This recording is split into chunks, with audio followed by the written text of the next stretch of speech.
ang gagamitin natin. Pipindutin po namin isa-isa to, and kung sino po makapindot sa huli, siya po ang talo. So ayun guys, ipaprangka po pala natin si Abby. Ang ipapalabas po natin is talo kami, pero po siyang sasabi namin talo. Ayun guys, let's go!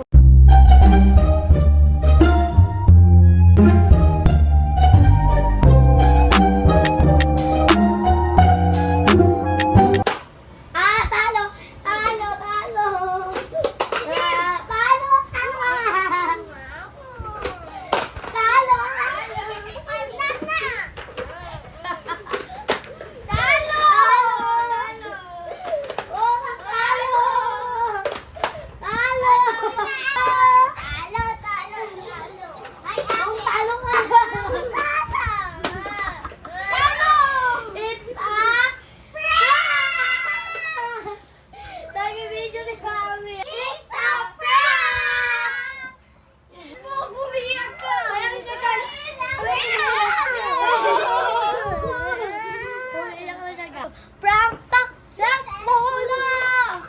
Bye-bye! Bye guys! Guys, successful yung prank natin sa kanya. Abby, anong masasabi mo dahil na-prank ka namin? Pasaka naman sila. O-prank niya naman daw sila, babawi naman daw siya sa kanila kasi iyak malala siya guys dahil dito lang sa Love Anak Pagong na to. Ang tawag niya, Fisher Price. Thank you for watching guys! Like, share, and comment kung may gusto po kayo pagawa sa akin. Bye!